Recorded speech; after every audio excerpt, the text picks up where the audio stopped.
solutions, and after 1 month we will know who is the winner for the hackathon. I was also seeing you have a school of sustainable development. Yes, sir. So what courses do you teach there? As of today, we have actually PhD program in sustainable development, and we have a sustainable development programs in there is a program called Live in Labs, which is spread across for all the programs in the university. So which will provide the students an opportunity to actually be in the village, understand what are the challenges, then participately co-develop solutions for the communities. And that is it is a credited course, and every program, whether it is a medical student or a business student, they all have to take it, and everybody has the opportunity to utilize that. And we are now coming up with minor programs also for engineering and MBA on these areas, and slowly maybe next year we will start some master's program. So from the research we are coming to the academic side, sir. Okay. No, that's good to know. We also have initiated a network of green universities.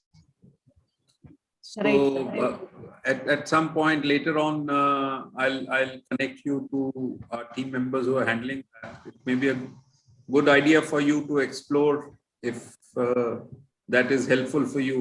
Yes, sir. Will be very helpful, sir. We'll do that. Yes. So I won't take your time because I know you must be busy with organizing a lot of things. So I'll keep quiet for 5-10 minutes, and I'll just finish off some other work. Okay, sir.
കഴിഞ്ഞ വർഷം അനേക പ്രകൃതി ദുരന്തങ്ങൾക്കും സംഘർഷങ്ങൾക്കും ലോകം സാക്ഷ്യം വഹിച്ചു.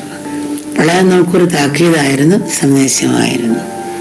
സ്വാർത്ഥമായ താൽക്കാലിക ലാഭങ്ങൾക്ക് വേണ്ടി പ്രകൃതി ചൂഷണം ചെയ്യാൻ തുടങ്ങിയിട്ട് കാലങ്ങൾ കുറേയായി. അതിൻ്റെ ദിഗ്ധഫലമാണ് നമ്മൾ കണ്ടത്. ഓരോ വർഷം കിട്ടുമ്പോഴും അത് നമുക്ക് സോപ്പറ്റി ഉണ്ടാക്കാൻ പറ്റുന്ന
അമൃതം അഭേദ്യമായ ബന്ധമല്ല.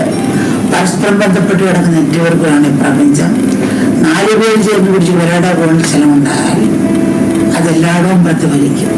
അതുപോലെ നാം അറിഞ്ഞോ അറിയാതെ ഒറ്റയായോ കൂട്ടമായോ ചെയ്യുന്ന എല്ലാ കർമ്മങ്ങളും പ്രപഞ്ചമാകുന്ന ഒരാടെ കോണിൽ പ്രതിഫലിക്കുന്നുണ്ട്.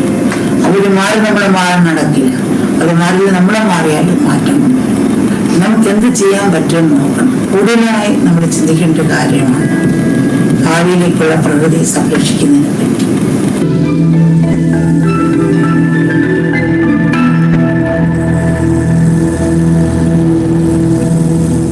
Experience is the final evidence for knowing. Shraddhavan labde jnanam.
Namaskar, am I audible?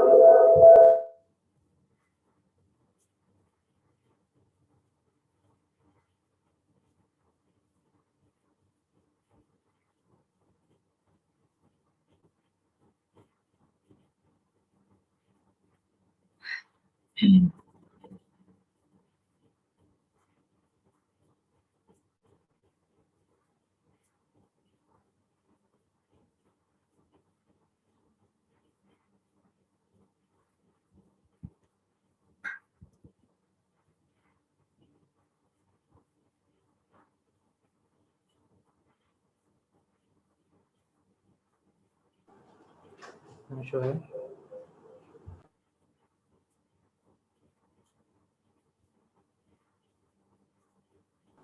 Namaskar. Namaskar. Hello, we can hear you. Okay, ma'am.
Okay.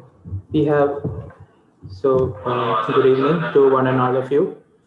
We have now reached the culmination of a successful 5-day international symposium on Internet of Things and machine learning for ecosystem restoration and multi-hazard resilience, ISIM 2021, organized by Amrita's UNESCO Chair on experiential learning for sustainable innovation and development, Amrita School for Sustainable Development, Amrita Center for Wireless Networks and Application, and History India.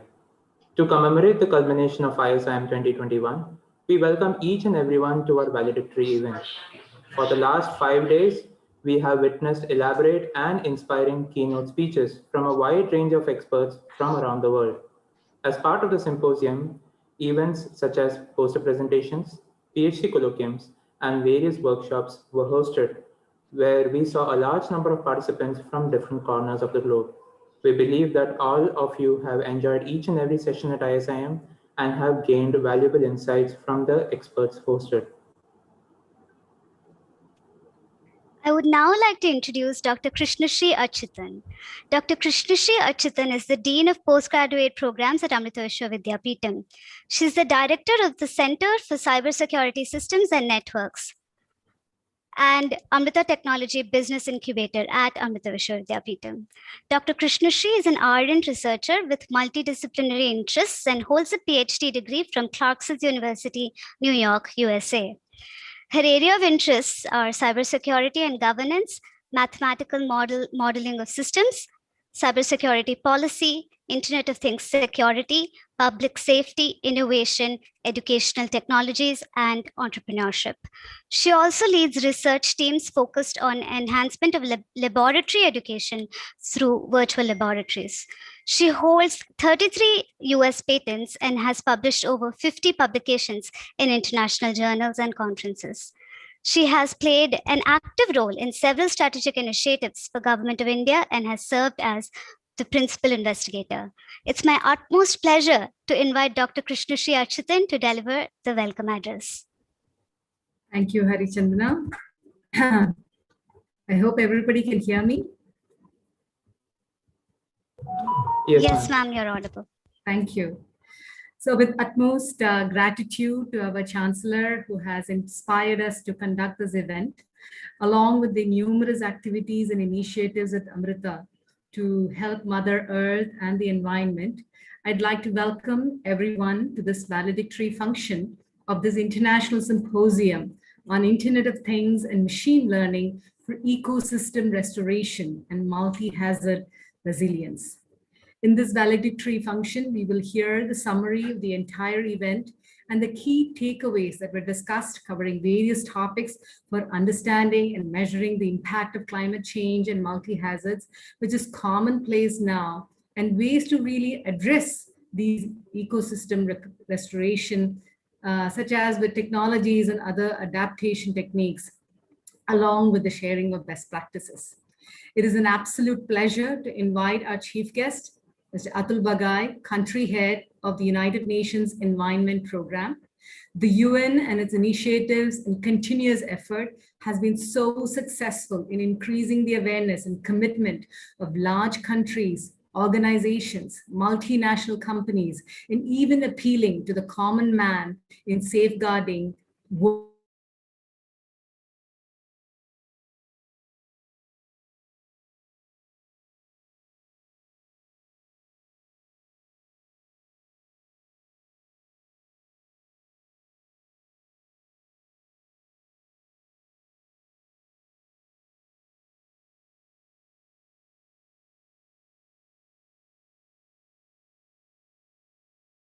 such is the theme of this event at the university. It is always a pleasure to welcome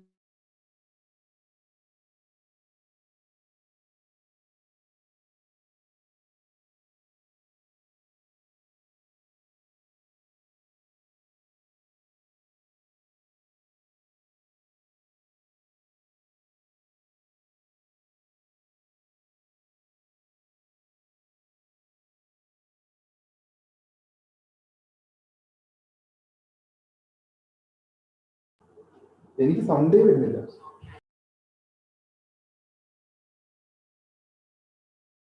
Okay, I think there is a technical glitch, internet issues. Just trying to resolve it.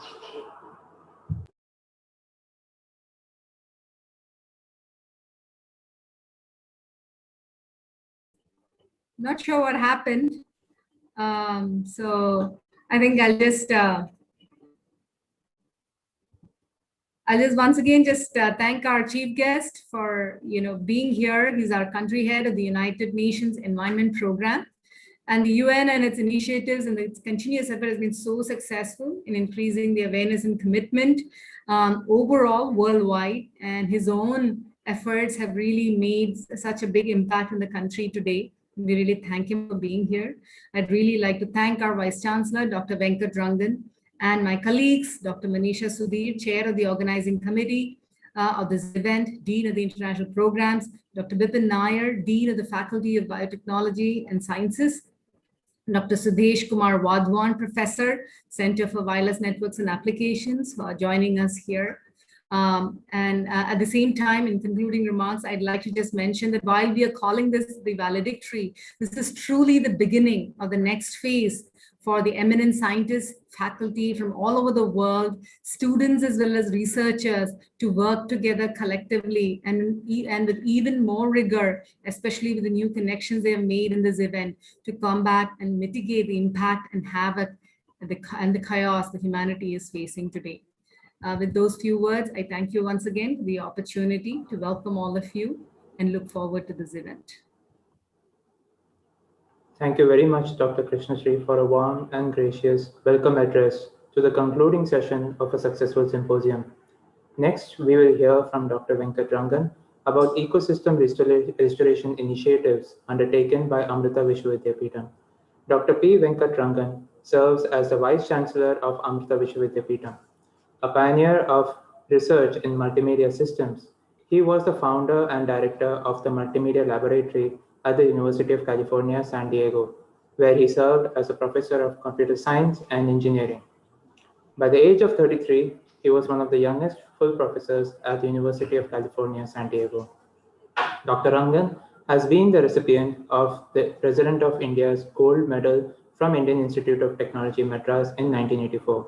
With over 100 research papers and 30 patents to its credit, Dr. Rangan has been the driving force behind the setting up of a large number of interdisciplinary research centers within Amrita Vishwavidyapeetham.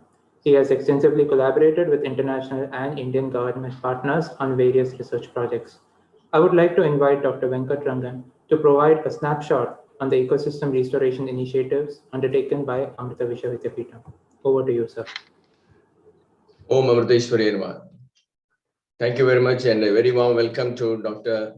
Atul Bagai, UN Country Head for India, Dr. Manisha, Dr. Krishna Sri, Dr. Bipin, and all the eminent scholars from outside and from our own Amrita Vishwavidyapeetham. Pranams at Amma's lotus feet for giving us an opportunity to host such an important conference at such an important juncture in the history of mankind. So I will take a few minutes to give an overview of some of the societal activities which have had a direct impact on ecosystem restoration. Very briefly, Amrita Vishwavidyapeetham. Namaskar, sir. I think we are seeing a wrong speech, I think. Yeah. Right, okay. So Amrita Vishwavidyapeetham, inspired by our Chancellor, our signature theme, the vision, mission, and the main thrust of the university can be summarized by three phrases: education for life, compassion-driven research, and global impact. Amma is a unique and highly inspiring leader who not only provides the spiritual inspiration, emotional inspiration, but also intellectual guidance and day-to-day execution strategy as well.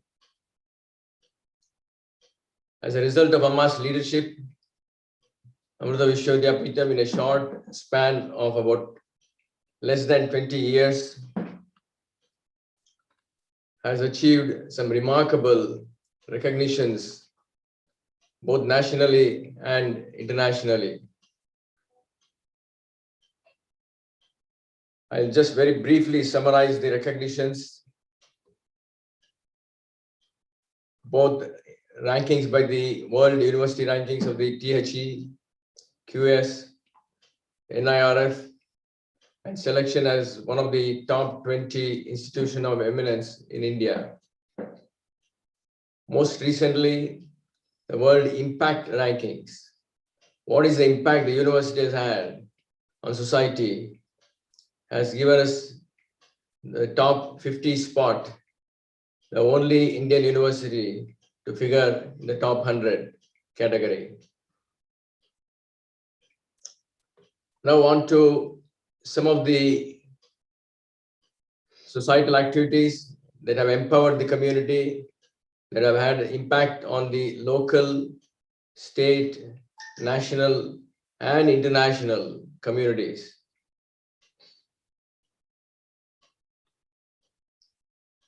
There are a number of initiatives the Chancellor has initiated. This is a very brief summary of the impact in terms of the beneficiaries. The drinking water project called Jeevamritam has had 100,000 beneficiaries, 10,000 saplings planted, more than 1 million trees planted, The Amrita Sri self-help group has impacted more than 3 lakh women. The disaster warning system has saved numerous lives, as also many new green initiatives in energy and water. As a recognition of the contribution of Amma, a unique contribution, the Prime Minister of India and the UN Secretary General presented Amma with a very unique and special award for having made the most significant contribution to Swachh Bharat. In fact, Amma initiated a program called Amara Bharatam almost 10 years ago, which involved the entire university community, faculty and students on a weekly and monthly basis to clean public places. This was highly appreciated by the Government of India and adopted by the Government of India as the Swachh Bharat national program. So the impact, you can see, there has been tremendous.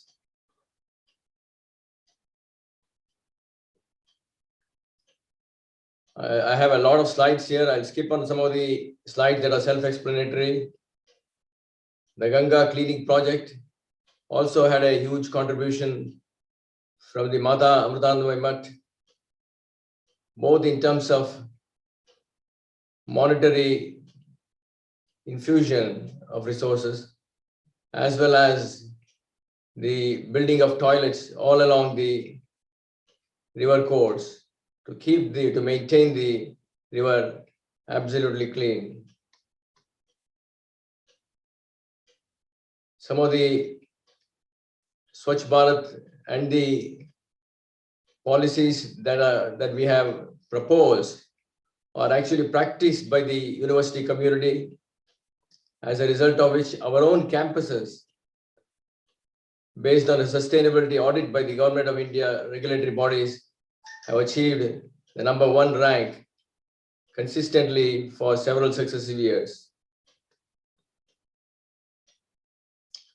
This is yet another award from the Pollution Board.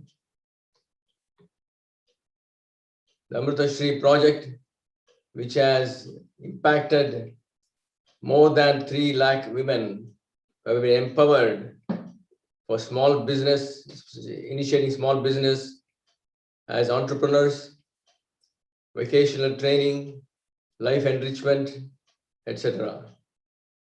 More than 5,000 self-help groups are training such a large scale population. So the transformation and the impact, the scale is absolutely gigantic.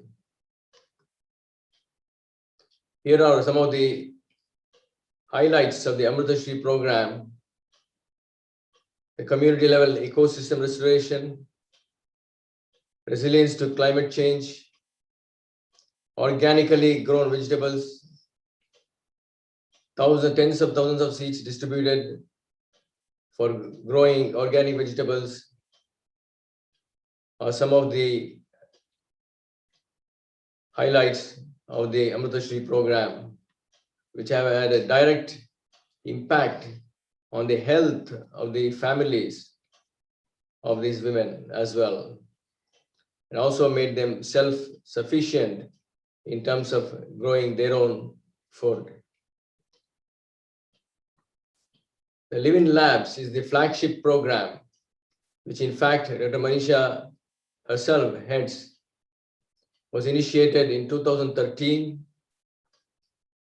to initially jointly with the University of California system, and it was a direct outcome of Amma's proposal and plan to involve the university faculty and students to go to the villages for a short time, get a taste of the problems faced by the people, and work on solutions that solve such problems.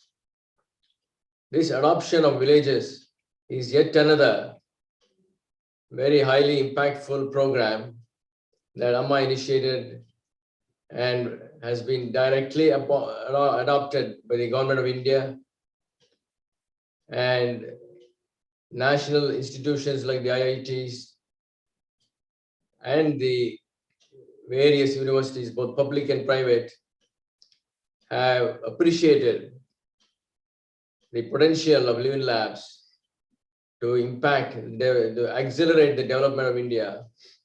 And hence, they have formally and officially and nationally adopted this program of adopting the villages by the educational institutions.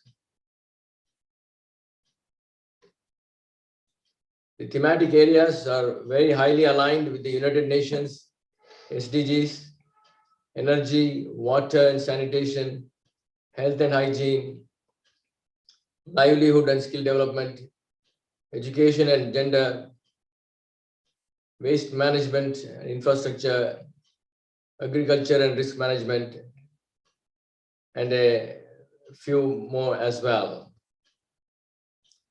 Here are projects at a glance. These are just a beginning.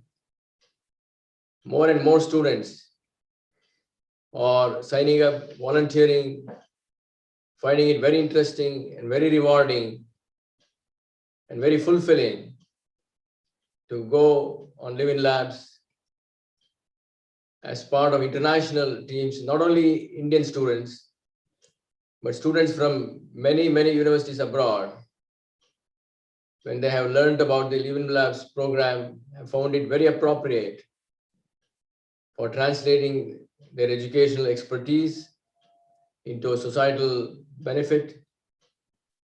They have volunteered to come, join the team, in interdisciplinary and international team, and go out to the villages, spend a few weeks to a few months, study the problems and devise solutions. So these are examples of very highly fruitful outcomes, both scholarly outcome in terms of papers, new technologies, new techniques, as well as societal outcome.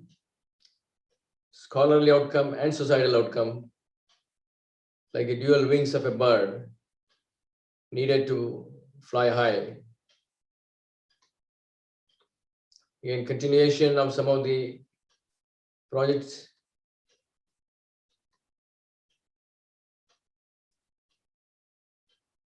there's also various areas, disciplines that have been touched by the projects in one village, Guptapad in Orissa. Orissa is considered as one of the little more lagging behind in terms of development. It's quite far away from here. The language is quite different. So there's a substantial difference between the cultures of Kerala and Orissa, but that did not deter the students and the faculty to go there, immerse themselves in understanding the problems of the society, of the people there, provide comfort for the people, not only in terms of words, but in terms of real action that will solve their day-to-day livelihood problems, water, energy, etc.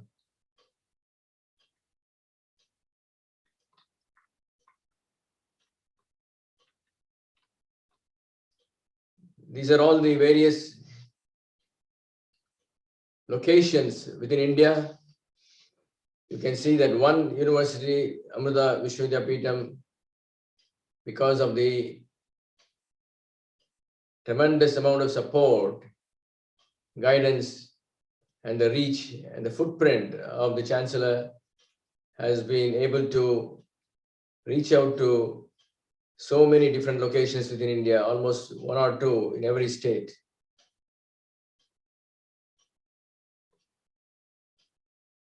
It's just a visual representation of the Amala Bharatam that I spoke a little while ago. Amala Bharatam in action, where the students are cleaning public places on a regular basis.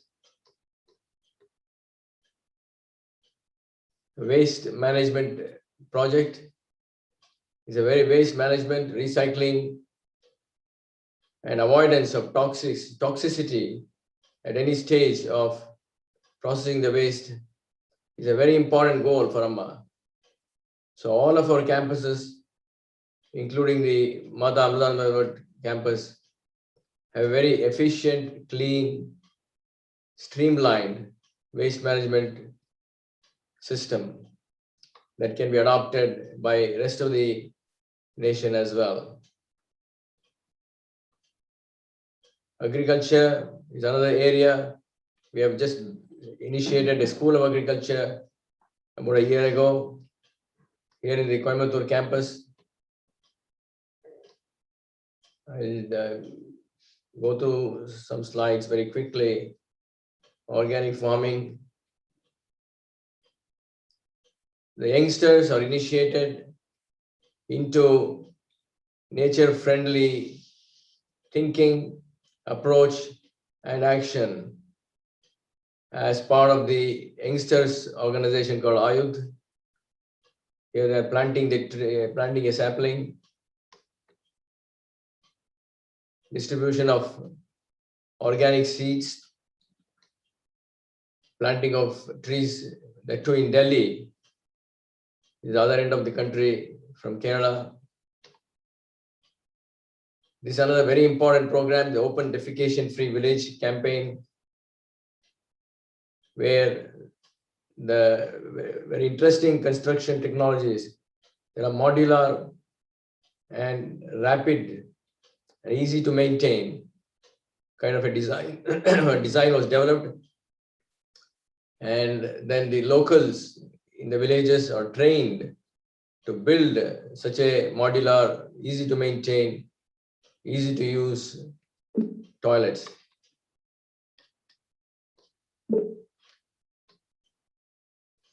Disaster resilience is an area where we got in very early, starting with the landslides, which are a big problem in our neighborhood here in Kerala, expanding into floods and other kinds of disasters as well. The government of India made a mention in the parliament of the innovation of the low-cost IoT-based landslide monitoring system that was proved to be very successful in issuing warnings and saving lives in Idukki, Kerala. Hence, we were asked to replicate the system in the Himalayas, in Sikkim area. So we have both installations fully operational continuously for several years now. Krishnan just warned me about the timing. I want to respect the timing. Sure, sir. Particularly the chief guest. Everybody is very eager to hear the chief guest. I'm also extremely eager to hear the chief guest as well. This is the landslide project. The chief scientific advisor is seen there visiting the site. Dr. Manisha herself has been leading this project. This is the flagship pioneering project that initiated the entire university into a new thinking of what is the measure of success of a scientific project. When we take up a scientific project, particularly with funding from external agencies, most academic institutions think of the outcome only in terms of papers in scholarly journals and students graduating and getting good jobs. But our chancellor insisted that in addition to those outcomes, at the top of the list, the outcome should be a societal benefit. In fact, the chancellor insisted that every rupee that comes from the outside agency as a grant for a project should get the return in terms of societal benefit should be 10 times. So there's a whole new approach to what the goals, the intention, the priorities are for a university when it takes up a project.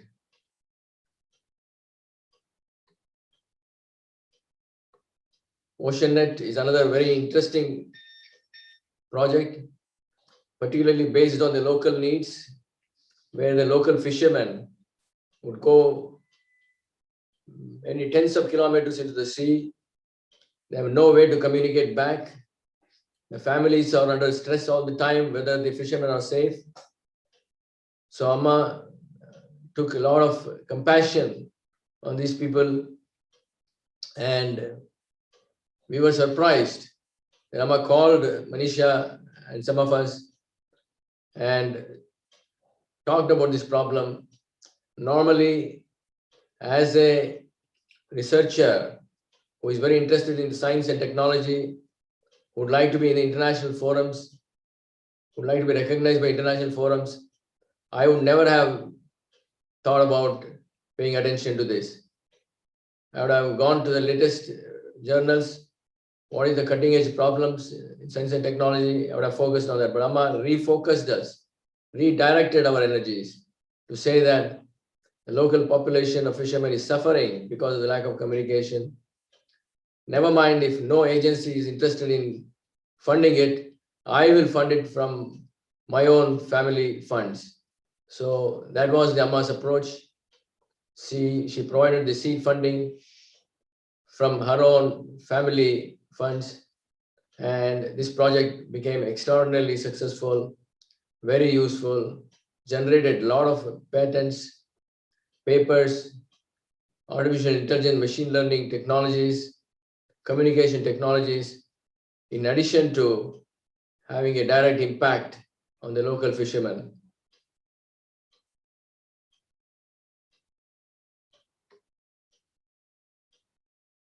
The Kerala floods, I'm sorry, I'll just take some sip of water. The Kerala floods was another sudden and unexpected disaster that struck, but it never distracted Amma, never discouraged Amma. Amma again encouraged the university students to establish a call center which saved tens of thousands of lives, working 24 hours continuously for several days. They built mobile apps, used the latest technologies to leverage. They leveraged the latest technologies, mobile and smart technologies, to help the population overcome the temporary immense flooding, debilitating flooding that the state of Kerala witnessed a couple of years ago.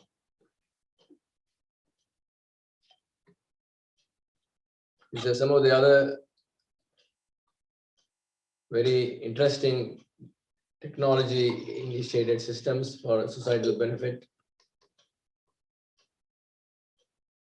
In terms of energy, the bicycle project is a very interesting project. Got a paper in the IEEE conference in Seattle, a US patent, as well as is a measure that uses the simple bicycle riding.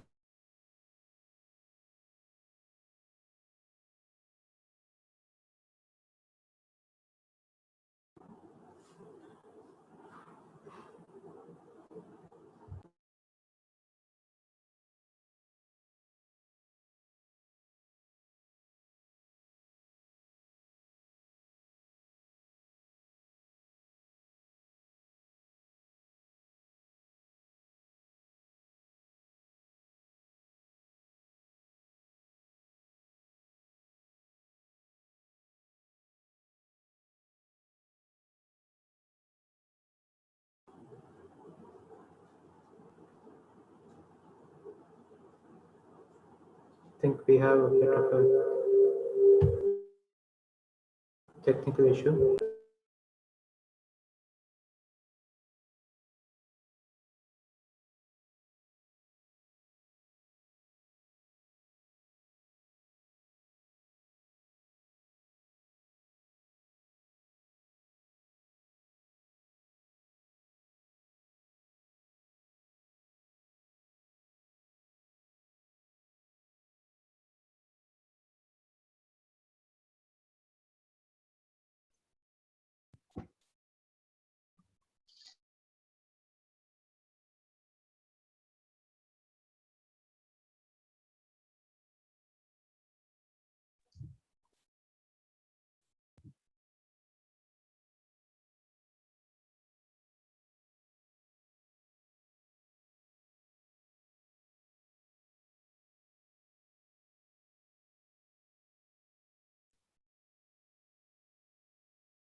perhaps in the interest of time, we should move on.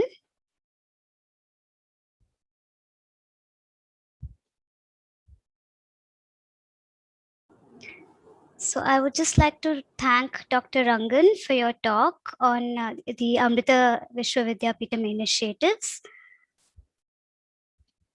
Next in the agenda is a summary of events and happenings of the symposium, which will be presented by Dr. Manisha Vinodini Ramesh and Dr. Sudhish Kumar Vadhavan.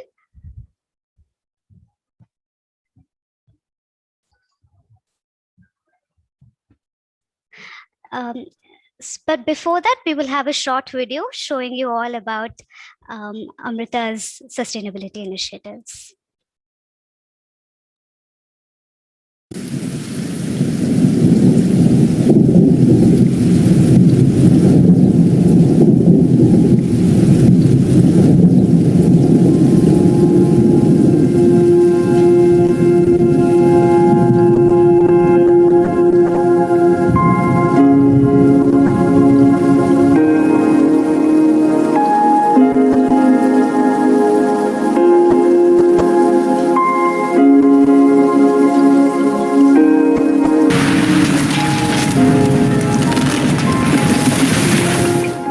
കഴിഞ്ഞ വർഷം അനേക പ്രകൃതി ദുരന്തങ്ങൾക്കും സംഘർഷങ്ങൾക്കും ലോകം സാക്ഷ്യം വഹിച്ചു.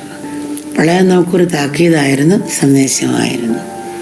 സാർത്ഥമായ താൽക്കാലിക ലാഭങ്ങൾക്ക് വേണ്ടി പ്രകൃതി ചൂഷണം ചെയ്യാൻ തുടങ്ങിയിട്ട് കാലങ്ങൾ കുറേയായി.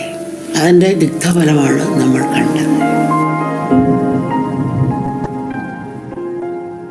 Love, serve, and be compassionate to all beings, going beyond all differences and barriers, is the vision and mission of Amrita deemed to be university.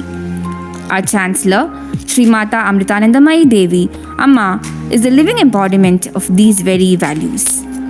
To instill this in all aspects of life, including the nature that we live in, a compassion-driven approach to ecosystem restoration and conservation and community-level hazard resilience has been embraced by Amma's organization from almost the mid-1980s. നമ്മുടെ പ്രപഞ്ചത്തിനൊരു താളമുണ്ട്. ഈ വിശുദ്ധം അതിൽ അഖിലജീവിയാളങ്ങളും അഭേദ്യമായ ബന്ധമുണ്ട്. പരസ്പരം ബന്ധപ്പെട്ട് കിടക്കുന്ന നെറ്റ്വർക്കുകളാണ് ഈ പ്രപഞ്ചം. 4 പേര് ചേർന്ന് പിടിച്ച് ഇവരുടെ ഫോണിൽ സ്ഥലമുണ്ടായാൽ അതെല്ലായിടവും പ്രതിഫലിക്കും.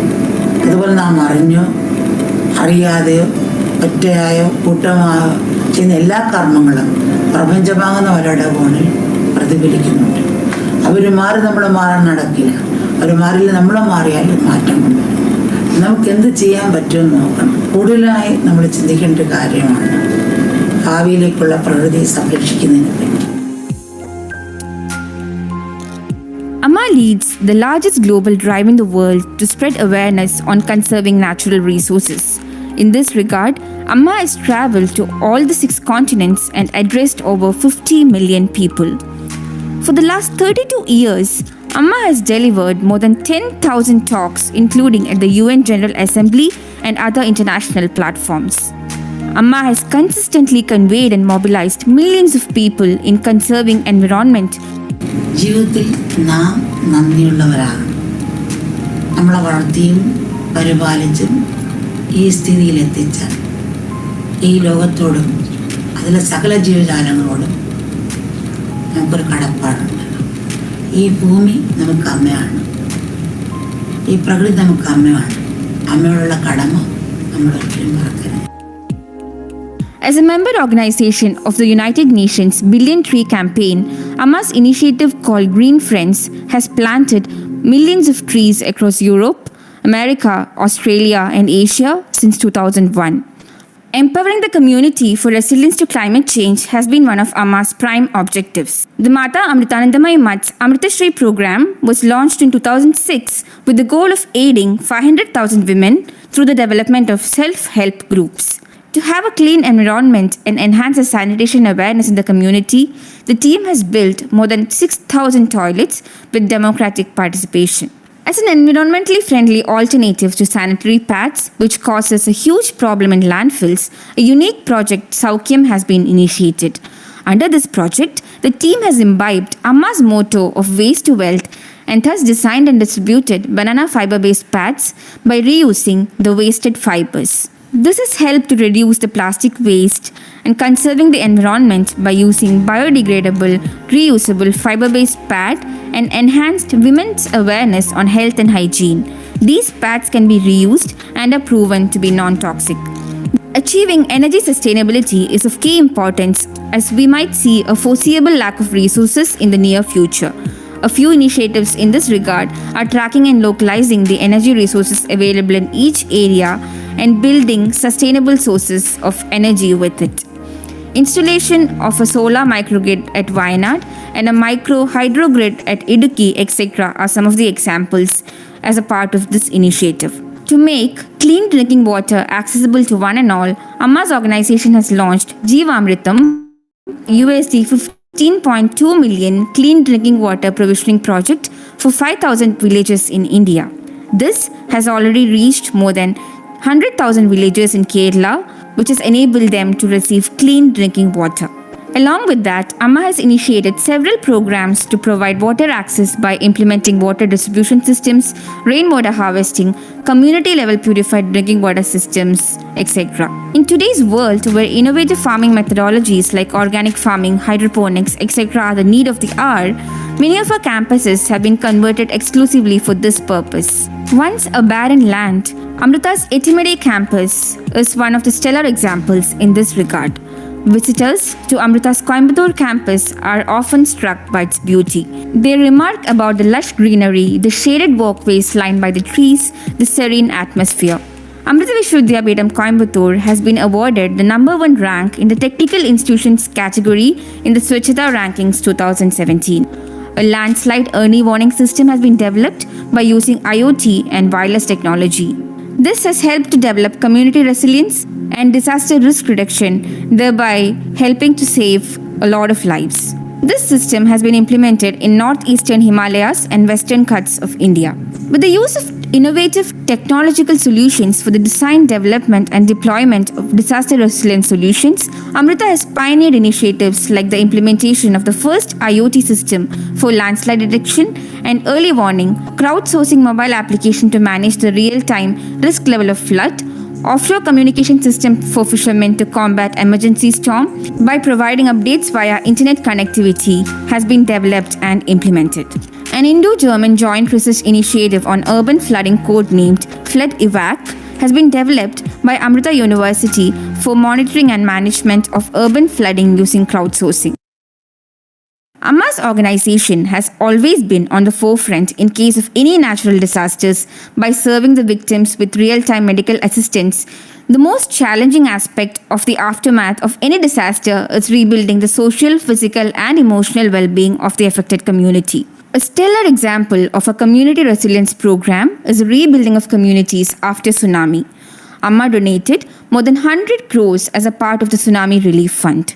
The community members have been reskilled by providing training in plumbing, driving, and many other vocational trades, thereby giving them an additional source of income. After the 2004 Indian Ocean tsunami, 30,000 saplings were planted along the shoreline to stabilize 13 kilometers of India's coastal area. Hundreds of children have been educated with scholarship programs. Amma's organization has spent over $75,000 in disaster relief and over 100,000 homes have been built for the homeless. From a hazard resilience standpoint, a self-help group of 300,000 women have been provided with an opportunity to generate additional income by imparting various skill development programs. During the lockdown period, 45,000 crores have been distributed to the members of Amrita Sri self-help group. As Amma continues to transform the world through practical initiatives aimed at holistic development, let each of us do our part and pray for God's grace to revive Mother Nature to its glory.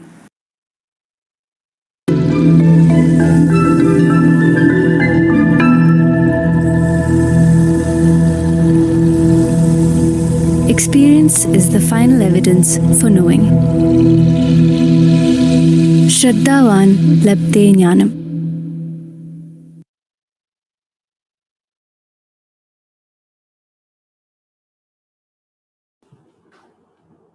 Okay, we have Dr. Venkat back with us.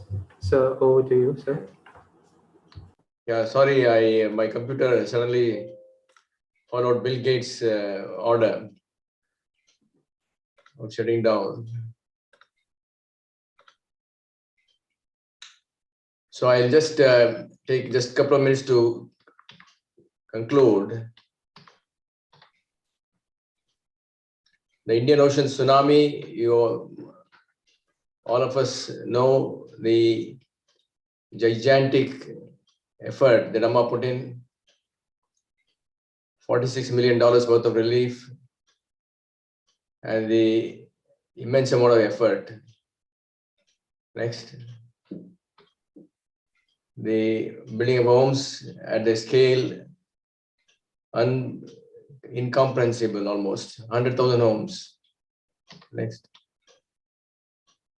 But as a university, there have been many advanced technologies for humanitarian applications that have made it possible to innovate and implement and deploy and translate the science and technological inventions, innovations into the societal deployments for the limited resource settings. Most importantly, limited resource settings. Next. So these are some of the first in India examples.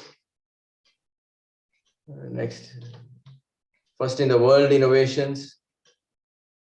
Next. In terms of scholarly outcome, large number of papers in highly impactful journals have appeared. So Amma's focus on the societal applications has not in any way diluted the scholarly component of the university's research. Next. In terms of patents, more than 158 patents have been filed, out of which 50 patents have been granted, most of them US patents. Next. More than 500 crores have been put in. Half of it has been invested by the Mata Amrita Math, and half of it has come from external agencies for the projects of societal benefit, eco-restoration. Next. Next. I think we already had all this 20 people introduction. Each with an array of sensors. Yeah, we can skip. So about a year ago, in order to train a lot of students, a highly skilled, highly dedicated, highly educated, highly innovative manpower for the eco-restoration, a school for sustainable development was launched. It already has more than 50 doctoral students from around the world who have registered to do their PhD under the school.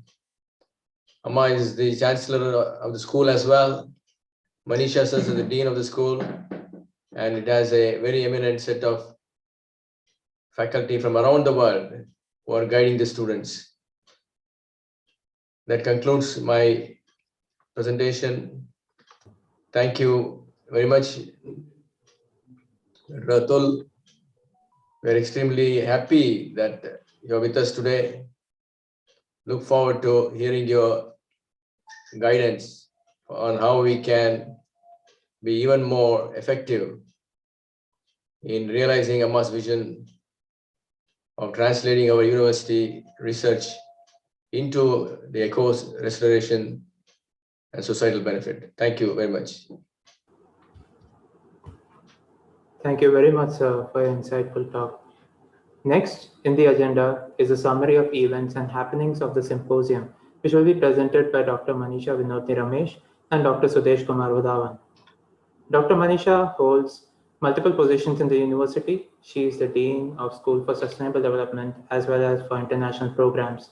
She holds the UNESCO Chair for Experiential Learning for Sustainable Innovation and Development. She is the Director at Amrita Center for Wireless Networks and Applications, where she also serves as a professor. Dr. Manisha heads the Living Labs programs which provides opportunity for students and faculty to work extensively in 101 Indian villages, focusing in part on ecosystem restoration and multi-hazard resilience. Multi-hazard monitoring, detection, and early warning are some of her prime research areas. Her research work was instrumental in deploying the first ever wireless sensor network system capable of issuing real-time landslide warnings. She has led projects for community-based disaster resilience for flood evacuation and mobile offshore communication system for fishing vessels, among many others. In a subject-wise analysis carried out by Stanford University in the USA, Dr. Manisha Vinodni Ramesh has been cited among the top 2% of scientists in the world based on the publication list available on Scopus. She has more than 160 publications and 15 patents to her credit. She also holds the UNESCO Chair on Experiential Learning for Sustainable Innovation and Development. I would like to briefly introduce Dr. Sudesh Kumar Vadhavan. He currently serves as an adjunct professor at Amrita Center for Wireless Networks and Applications, Amritapuri campus. Having retired as the Director General of the Geological Survey of India, he has vast experience in applied geological and geochemical mapping, non-metallic metallic mineral investigations, stratigraphic correlations, and paleoclimatic interpretations, among many others. He also published over 50 research articles in reputed national and international journals, besides writing 40 scientific reports for GSI, whose extended abstracts have been published in annual records of the Geological Survey of India. I would like to invite Dr. Manisha and Dr. Vadhavan to provide a summary of ISIM. Om Sri Gurubhyo Namaha Hari Om. My humble prostrations to one and all. My humble pranams to Honorable Mr. Atul Bagai, Dr. Venkat Rangan, Dr. Bipin Nair, Dr. Krishna Sri, Dr. Vadhavan, all keynote speakers and participants. I am very delighted and humbled to see the extensive knowledge sharing through the multiple platforms offered by the International Symposium on IoT and ML for Ecosystem Restoration and Multi-Hazard Resilience conducted from 5th June to 9th June 2021. This symposium has been jointly organized by Amrita Vishwavidyapeetam's UNESCO Chair on Experiential Learning for Sustainable Innovation and Development, Amrita School for Sustainable Development, Amrita Center for Wireless Networks and Applications, and ISRI India. I am very delighted to present the summary of the program ISIM 2021. The key objectives of the symposium was to explore challenges and opportunities, as well as scientific and practical outcomes in designing, developing, and deploying interventions, tools, and techniques for community-empowered initiatives. The focus on 5 different themes gave the opportunity to explore global and local challenges, technologies adopted, and realize opportunities in relation to ecosystem restoration and multi-hazard resilience. The symposium was unveiled the application of the multidisciplinary modern technologies for ecosystem restoration and multi-hazard resilience. The major themes surrounding the symposium are emerging technologies for ecosystem restoration, impact of climate change on ecosystem and multi-hazards, IoT and ML for managing ecosystem and multi-hazards, climate change adaptation techniques and community resilience, case studies for ecosystem restoration and multi-hazard resilience. The symposium proposed creative and innovative approaches to conserve biodiversity, revitalize degraded forest ecosystems, promote green economy, monitor disasters through early warning systems, elucidate the interrelationship of multi-hazards and their impacts, and empower local communities to enhance livelihoods and protect and counteract climate change. The symposium, spanning across 5 days, showcased around 70 speakers from around 22 countries across the globe, including 10 industry experts with expertise in multiple areas related to the application of emerging technologies in the area of ecosystem restoration and multi-hazard resilience. The symposium had 2,000 plus unique participants for a total of 5 days. In addition to keynote addresses by leading experts, the symposium also held 2 panel discussions involving 17 eminent speakers from multidisciplinary areas, imparting us with several motivating and insightful ideas and knowledge. The symposium also provided a platform for young researchers and PhD scholars, students, and researchers to present their work by participating in PhD colloquium and poster presentations. The symposium also extended efforts on capacity development by including workshops on 4 different areas, including Introduction to Python Programming, Internet of Things, Machine Learning, and Geospatial Technologies, and also a 2-month-long hackathon to motivate and fine-tune entrepreneurship skills in the younger generation. The workshop sessions included live demonstrations from industry experts and also provided interactive hands-on exercises along with expert talks in the related areas. A total of 1,158 participants registered for the workshop and hackathon, about 60 plus terms registered as of today, and the registration is open until 15 June. Day 1 of the symposium revolved around 2 major themes, namely emerging technologies for ecosystem restoration and impact of climate change on ecosystem and multi-hazards. 14 keynote talks were delivered by experts from various esteemed organizations such as Geological Survey of India, King's College London, University of Alaska, World Bank, NASA, Department Institute of Bioresources and Sustainable Development, Government of India, Indian Institute of Science, NIT Karnataka, University of Hyderabad, among many others. The talks covered various topics, including impacts of natural hazards and climate interaction, multi-hazard interrelationship, achieving sustainability with ecosystem revival through various approaches, geohazard management using national level databases, monitoring of hydroclimate extremes, etc. Other interesting areas discussed include use of AI and ML in managing different geological, biological disasters, applications of predictive ecology modeling, and strategies for conservation of geodiversity and biodiversity. The second day of ISIM 2021 witnessed a wide range of expert keynote sessions on distinguished academicians and industrialists on the themes of IoT and ML for managing ecosystem and multi-hazards. Several interesting topics were presented in the area of IoT, machine learning, artificial intelligence, remote sensing and big data analytics for natural hazard monitoring, smart city applications, and for sustainable ecosystems. A total of 17 keynote talks were delivered on this day by experts from various esteemed organizations such as Smart City Mission Varanasi, Head of Siemens IoT Business, Director Smart Infrastructure Facility, University of Wollongong, Australia, Vice President Reliance Geo Platforms, to name a few.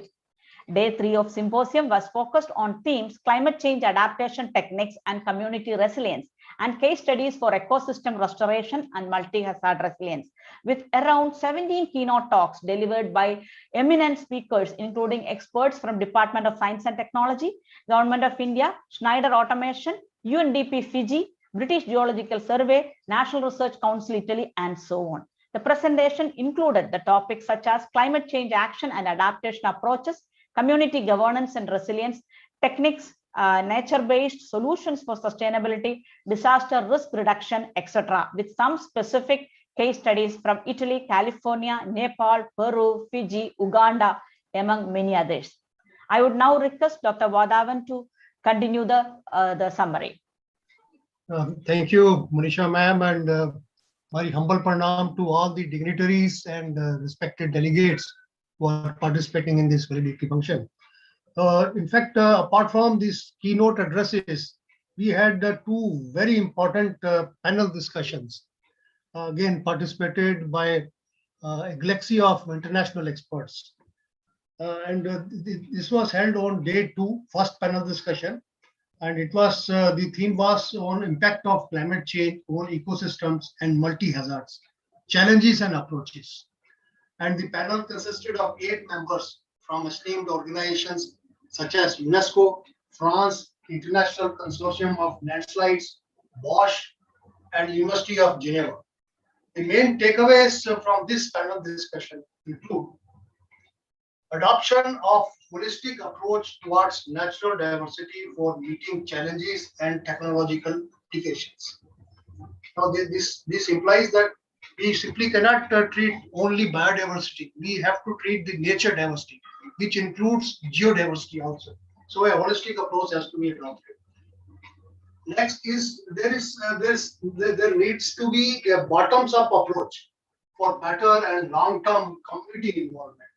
The role of public-private partnership needs to be encouraged.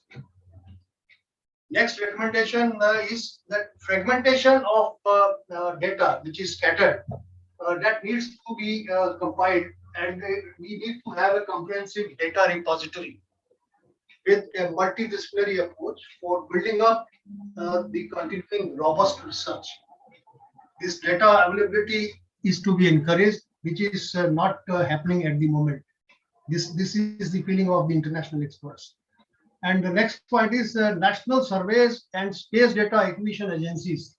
For example, ISRI for India, both national as well as international agencies, they must share their high resolution data free of cost to all stakeholders and research institutions involved in studies of geohazards and ecosystems. This, of course, can leave aside the strategically reserved areas, but other data should be made readily available and free of cost, particularly high resolution data. Second panel discussion covered the topic of ecosystem restoration and community resilience, challenges and way forward.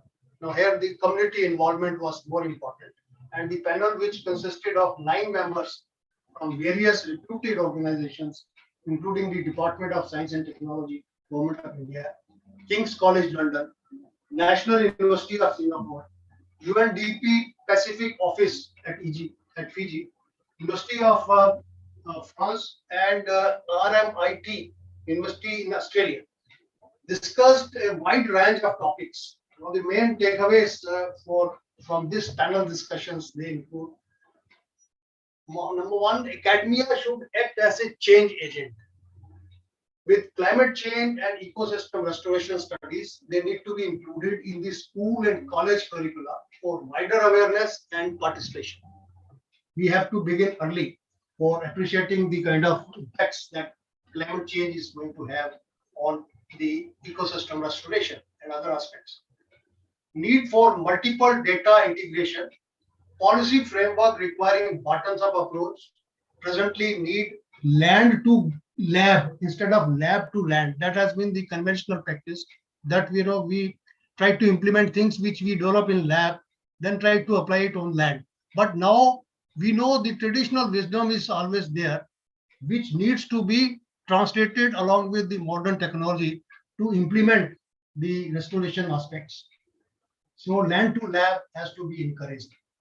Then there is a need for government and academia to combine efforts to create modern IT-enabled resource centers, particularly from taluka level onwards, for effective planning and implementation and monitoring of climate change and ecosystem restoration projects, etc.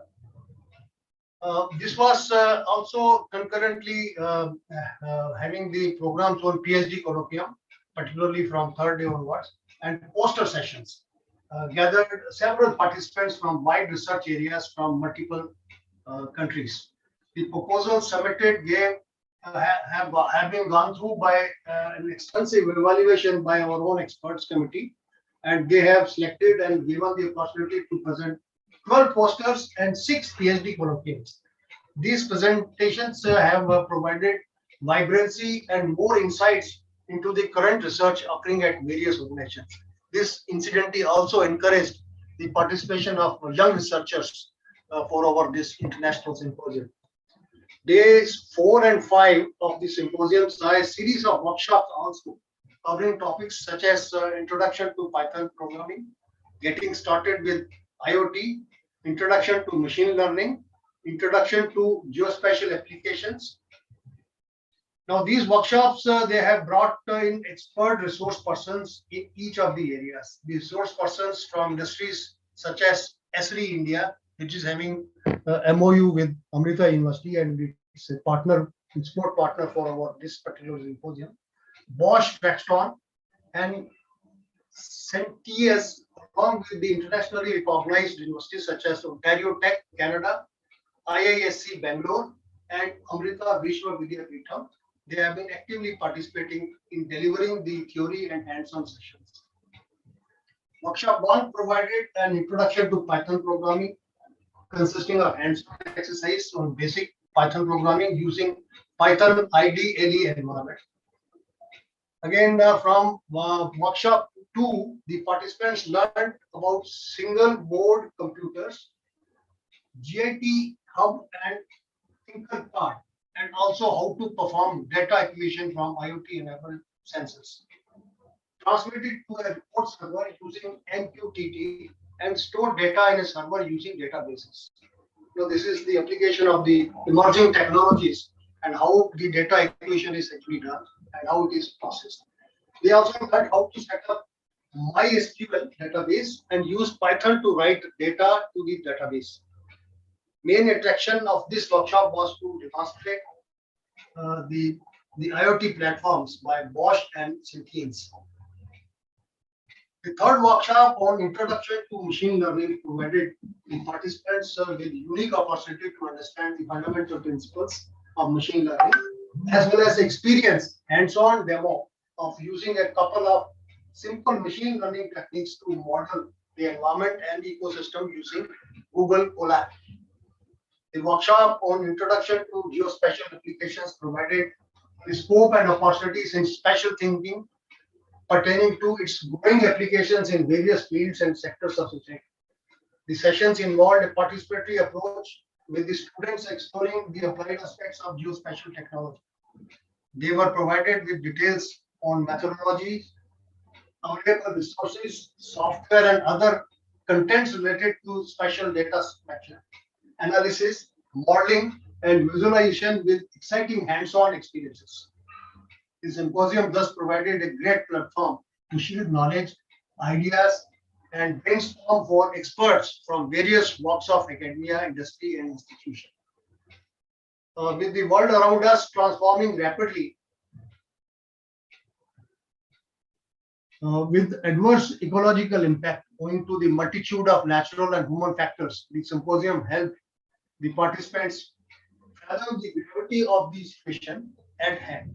This has shaped the conversations around the pressing need to adopt solutions and systems powered by technologies like IoT and AI. The symposium has broadened our horizon on how the new age solution and thought process with the potential to reach diverse sectors of society on both global as well as the local scale.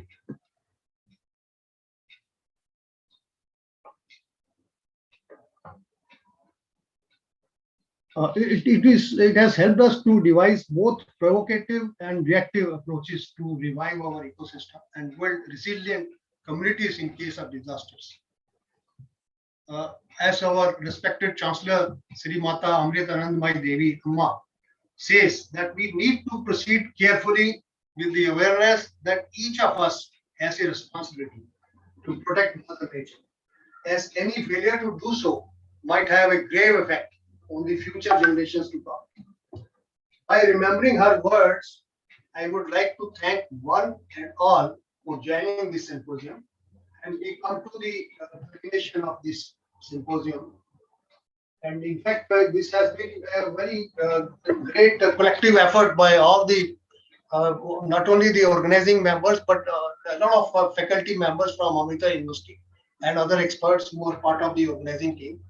And I can very proudly share that we are really very happy with Amma's grace.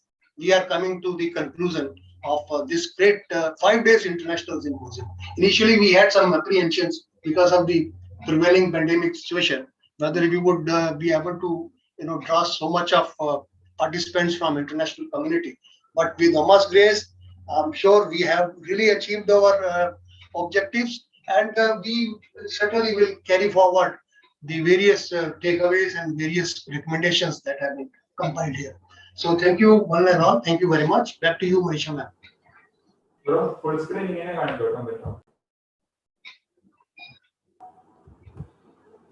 Thank you, Dr. Manisha and Dr. Vadhavan, for a detailed summary of the keynote talks hosted as part of ISIM. We now move to the most awaited talk. We have with us Sri Atul Bagai, Head, India Country Office, UN Environment. Mr. Atul Bagai joined UN Environment's Ozone Action Program under the Montreal Protocol as the Regional Officer for South Asia in 2000 and served as Senior Regional Coordinator to build the capacity of sub-regional networks in Asia and enable them to meet the compliance targets under the Montreal Protocol. In that capacity, he spearheaded and led some innovative initiatives with the Executive Committee of the Multilateral Fund. For instance, He was instrumental in designing and developing synergies between ozone depletion substance phase out and climate change in Maldives and Bhutan. Green procurement policies in Mongolia, taking into account phase out of ozone depleting substance as a legislation. A study of carbon credits and ozone depleting substance destruction in Nepal, and most recently, the hydrochlorofluorocarbon phase out plan for India that included energy efficiency and the cold chain. Prior to joining UN Environment, Mr. Bagai worked with the Government of India for 17 years in a number of senior positions, such as Chief of Staff of 2 ministers at the federal level in the Ministry of Finance and the Ministry of External Affairs. He also served as the Ozone Cell Visit Director at the Ministry of Environment and Forests. Mr. Bagai holds a postgraduate degree in history from the University of Delhi. I invite Shri Atul Bagai to give the valedictory address. Over to you, sir. Thank you. My pranam to the respected Chancellor. My respects to the Vice Chancellor Venkatji, Dr. Sudesh, Shri Krishnaji, Manisha-ji, and all the respected delegates for this function. When I was listening to the profiles of the speakers before me, I was very worried as to what I would be telling or saying to such an august audience and such learned persons who were preceding me.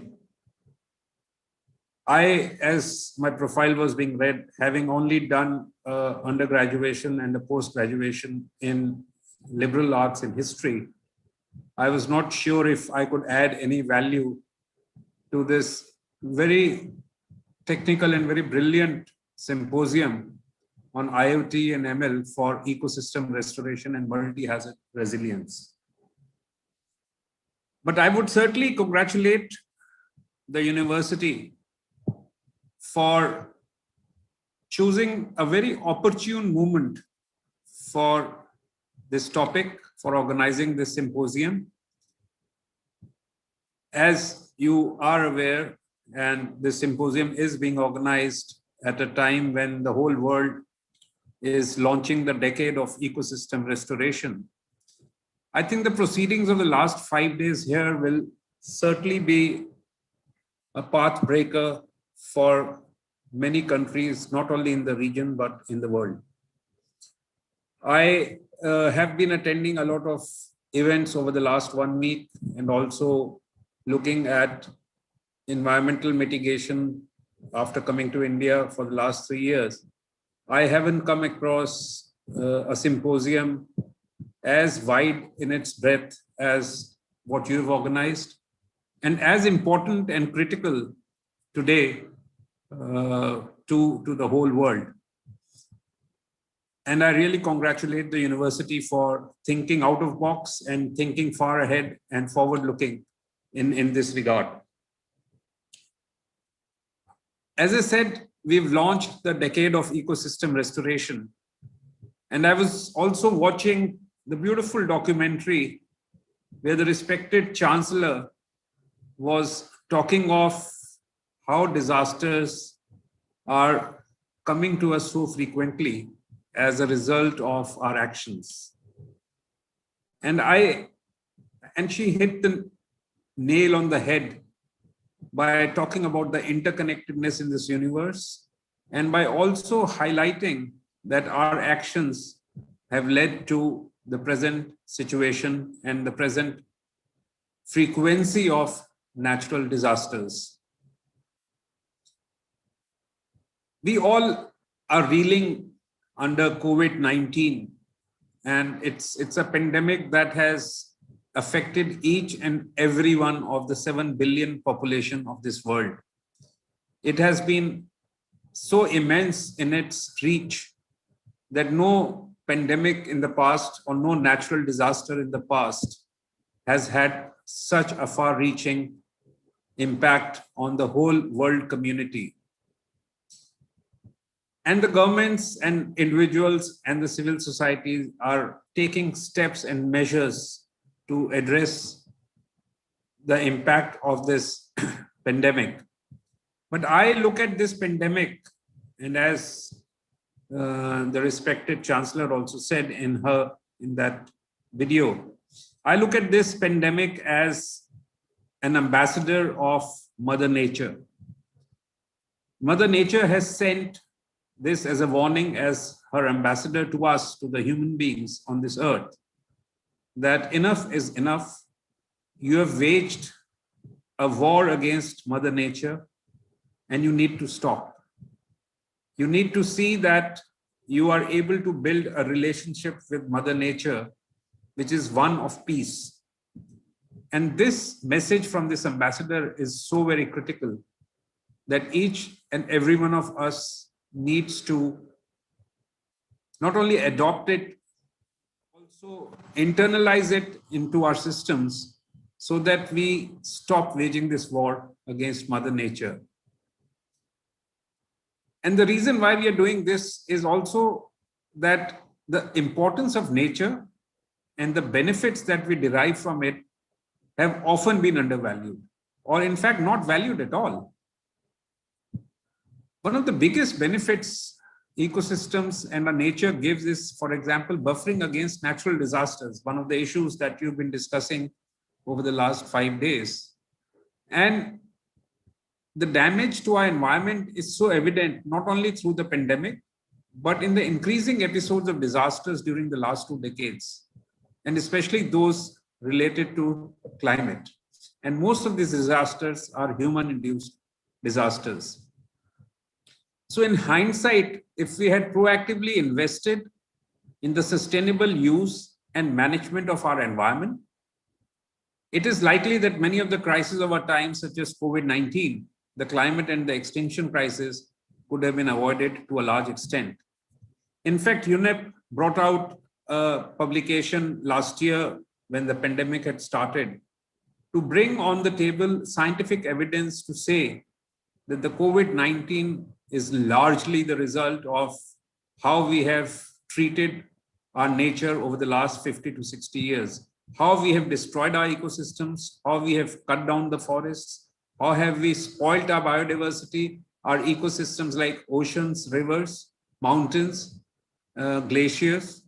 And I think as a result of this devastation, the zoonotic diseases, and COVID-19 is one of them, are becoming increasingly frequent and are impacting us. And I think that is the reason why we really need to heal our relationship with Mother Nature, and we need to look at this aspect very, very seriously. And with this background, in 2019, the United Nations General Assembly decided to launch the UN Decade for Ecosystem Restoration from 2021 to 2030. So the next 10 years, the whole focus of all countries, of all civil society, should be on large-scale restoration of ecosystem, which is so very critical for our survival. In restoring our ecosystems, we are also going to bring back the ability of our ecosystems to buffer against disasters, enhancing resilience of communities and reducing vulnerabilities. And I was very happy to see that this has been the focus of your organization. And there are so many examples I saw in that video, which were basically trying to bring back the ability of the ecosystems with the help of the communities to buffer against disaster. I would also like to highlight, while we are talking about disasters, and I was very happy when Manisha ji was summarizing the discussions that took place over the last 5 days. And she specifically mentioned that there was a lot of papers and many discussions on nature-based solutions. And this is a key strategy identified for scaling restoration in the UN Decade. That is increasing the adoption of nature-based solutions and thereby increasing the financing for nature-based solutions. And we would be very keen to see what kind of deliberations took place in your symposium in regard to nature-based solutions, because globally it is now being realized that nature-based solutions is the only way, not only for adaptation, but also for mitigating any of the natural disasters. And also they are going to form the basis of our future economic growth also. So we need to spend a lot of focus on what these nature-based solutions could be in the field of agriculture, sustainable agriculture, in the field of ocean management, in the field of forest management, in fact, in the field of waste management. We need to come up with these solutions.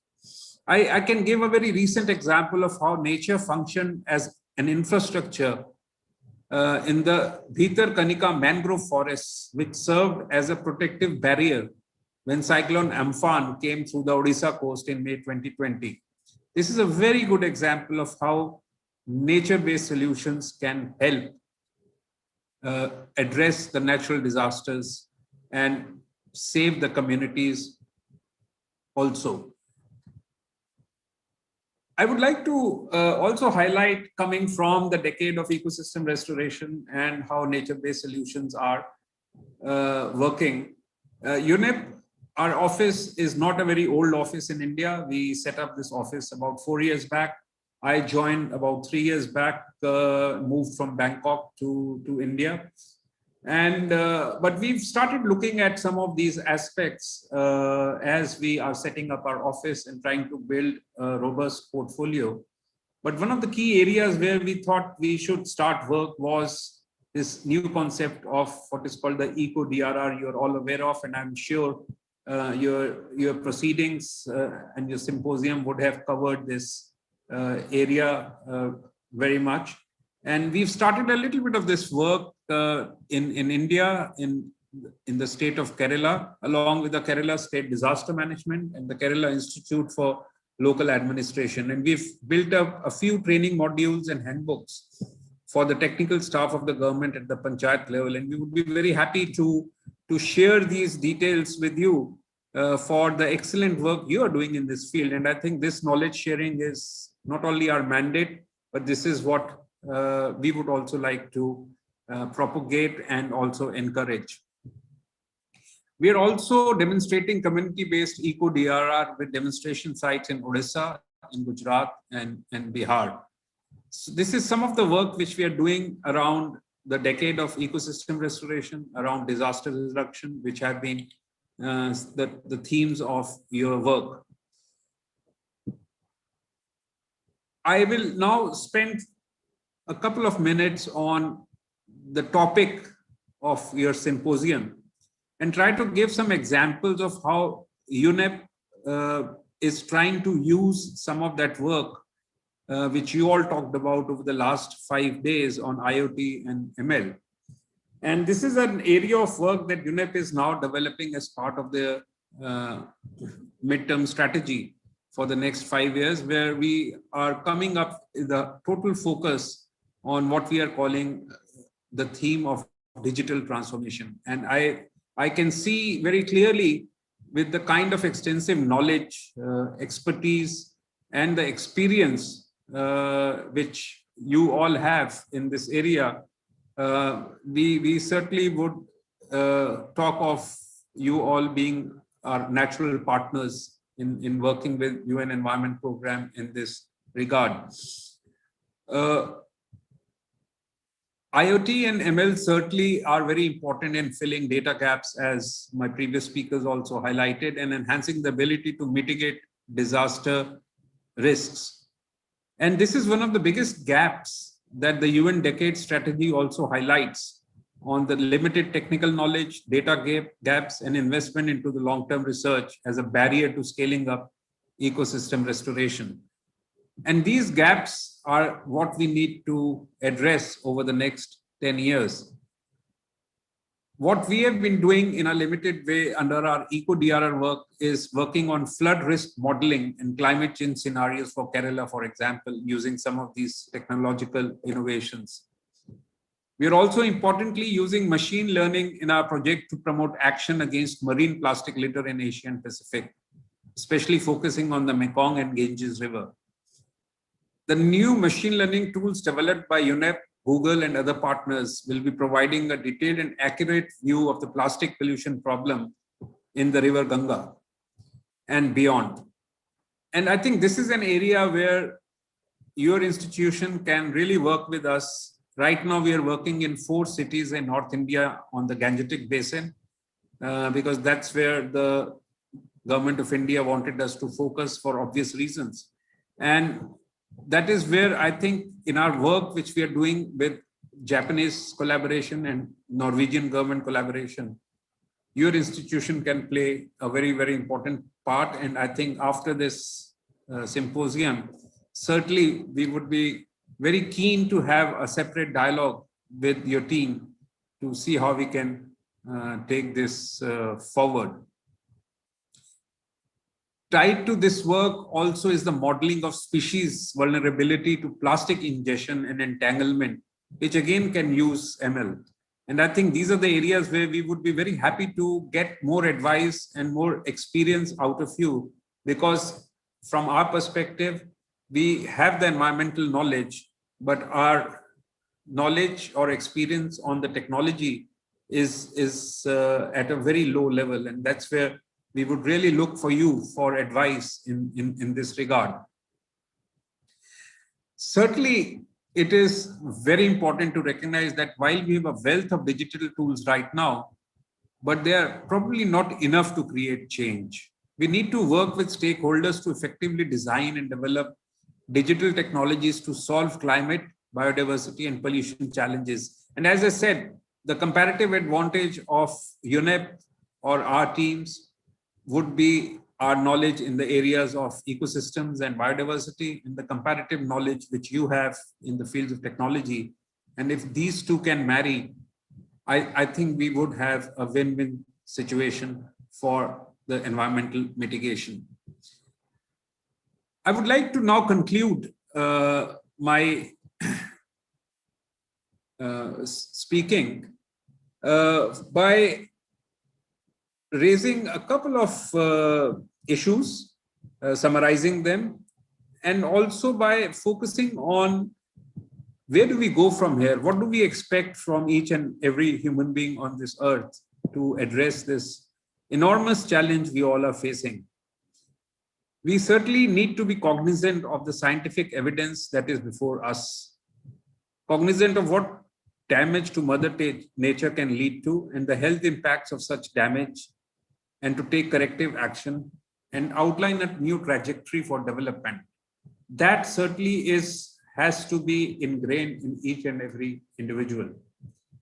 And here I would like to again go back to what the respected Honorable Chancellor was talking about in that video which you showed, that our Indian tradition and culture is steeped in conservation of our nature. It is inherent, it is innate in our culture and in our tradition. We have a lot of valuable thought leadership and thinking in our tradition.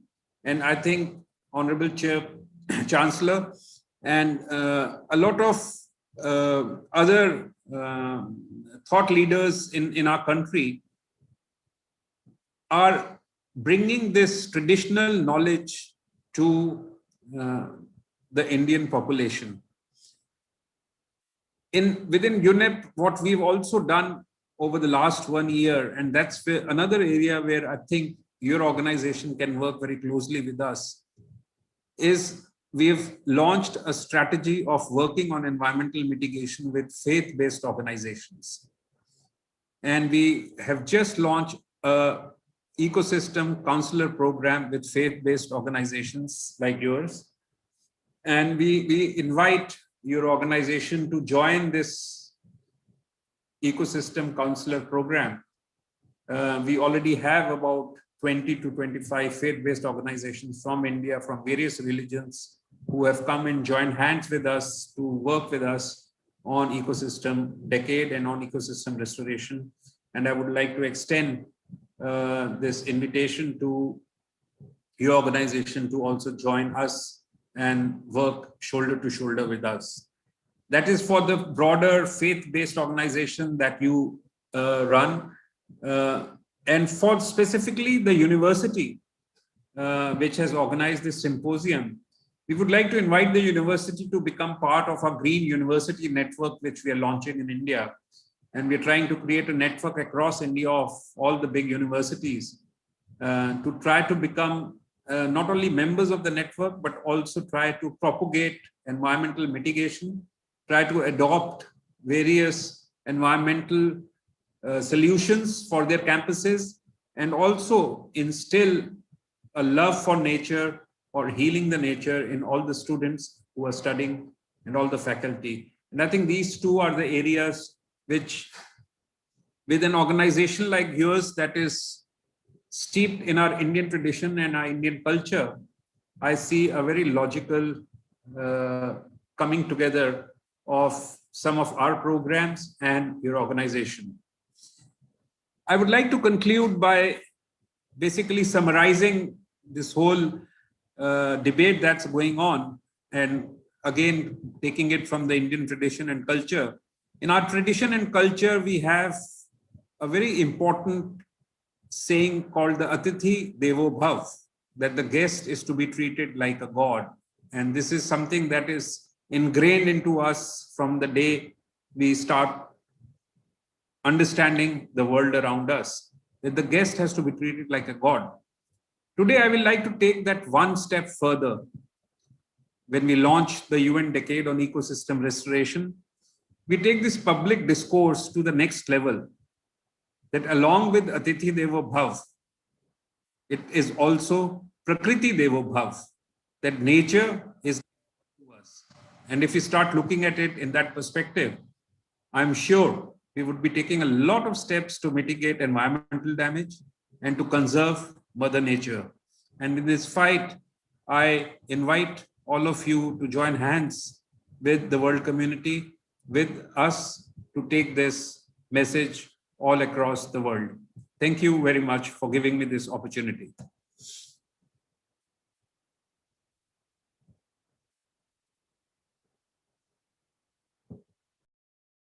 I would now also like to take this opportunity to launch the summary report that has been of this amazing symposium that you've organized. And I am sure this report would be something that will be a path-breaking report and would be a guidance to students, practitioners, to civil society organizations, to universities. And I must also highlight that while we were looking at this and I had got the advanced copy, I've already shared it with our headquarters in Nairobi and New York for them to start looking at it as a compendium for looking at technology can help in environmental mitigation. I'm very thankful to all of you for giving me this opportunity.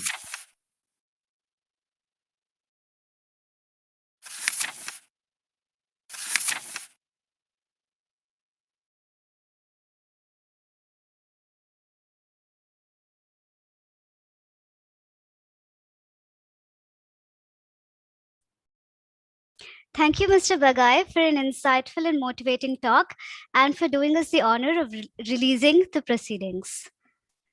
Next, we have with us Dr. Bipin Nair, Dean and Professor, School of Biotechnology and Dean, Faculty of Sciences, Amrita Sri, India.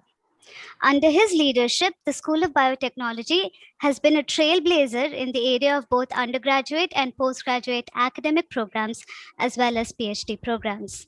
Dr. Nair is also the coordinator of the Technology Information Forecasting and Assessment Council, Center of Relevance and Excellence in Biotechnology at Amrita Vishwavidyapeetham under the Mission Reach program of Department of Science and Technology, Government of India. Dr. Nair also led the group that developed a prototype of an automated insulin pump, which resulted in Amrita University's first patent from United States Patent and Trademark Office. Dr. Nair is responsible for the selection of Amrita School of Biotechnology by the Bill and Melinda Gates Foundation for the Biotechnology Industry Research Assistance Council under Reinvent the Toilet Grand Challenge India Sanitation Award. Dr. Nair has numerous publications in national and international scientific journals.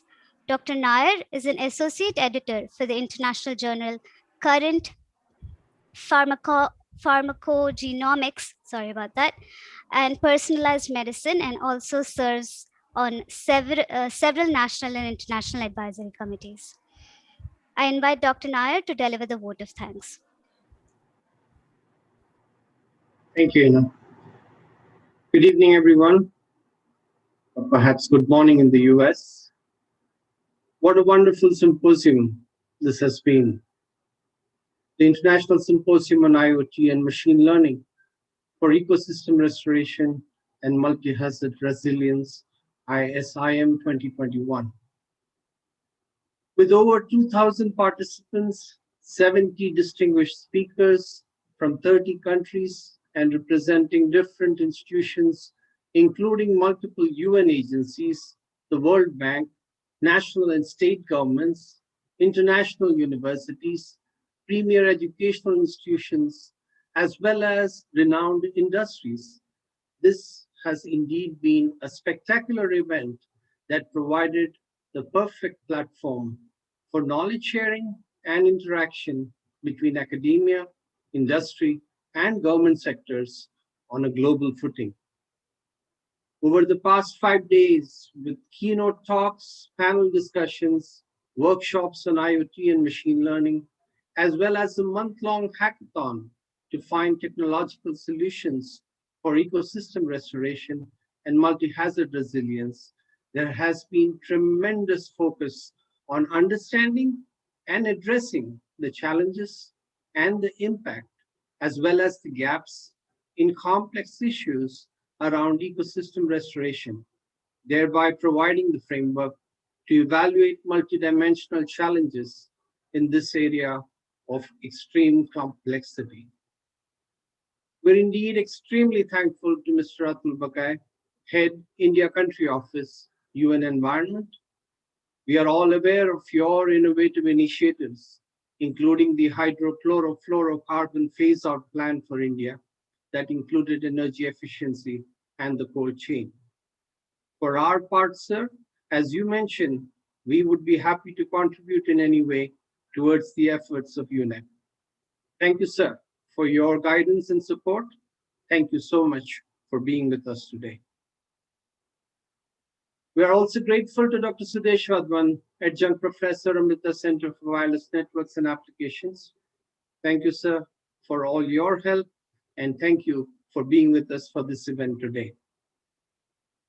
In spite of being in an online mode with somewhat odd timings for a conference to make it convenient for all the participants in Europe and other parts of the world, I'm sure all of us have been able to come away from all the sessions with so much inspiration, ideas, determination, and joy of having been able to pull this event off with such perfection and astute alacrity, that it gave all of us here at Amrita a new level of confidence, a renewed sense of purpose, an enhanced degree of urgency, an elevated intensity to interact and utilize the resources, the knowledge base, the wealth of experience, and the readiness of everyone involved to deal with this most important area of ecosystem restoration. Thanks to all the senior members of Amrita University, Vice Chancellor Dr. Venkatrangan, Dr. Manisha Ramesh, UNESCO Chair on Experiential Learning, Dr. Krishna Sri Achyutan, Dean PG Programs and Director, Center for Cybersecurity Systems and Networks. Special congratulations and thanks to faculty and students of the Amrita School of Sustainability and Development and the Amrita Center for Wireless Networks and Applications, as well as ESRI India, who have worked very hard to put this whole event together. Thanks also to the staff at the Amrita Center for International Programs, ASIP, for their diligent execution of the innumerable tasks to manage an event of this magnitude in an online mode. It has certainly been a splendid effort on the part of the ICTS and facilities team to have helped with all the intricate technical details. Thanks for everything. Thanks one and all. May God bless everyone. Om Namah Shivaya. Thank you, Dr. Nair, for your heartfelt vote of thanks. We at Amrita Vidyapeetham thank all the speakers, participants, and attendees from the bottom of our hearts for helping us make ISIM 2021 a grand success. Hope to see you all soon for future events as well. Thank you once again. Thank you, everybody, for joining. Thank you a lot. Thanks a lot, sir. Thank you very much, Manisha ji. Thanks a lot. Be in touch. Thanks, everyone. Thank you, everybody. Thank you, everybody, for joining, and we will work together to achieve ecosystem restoration. Thank you. Please also convey my warm wishes and regards to the Chancellor. Sure, sir. Thanks, sir. Charan Sparsh. Sure, sir. Thank you.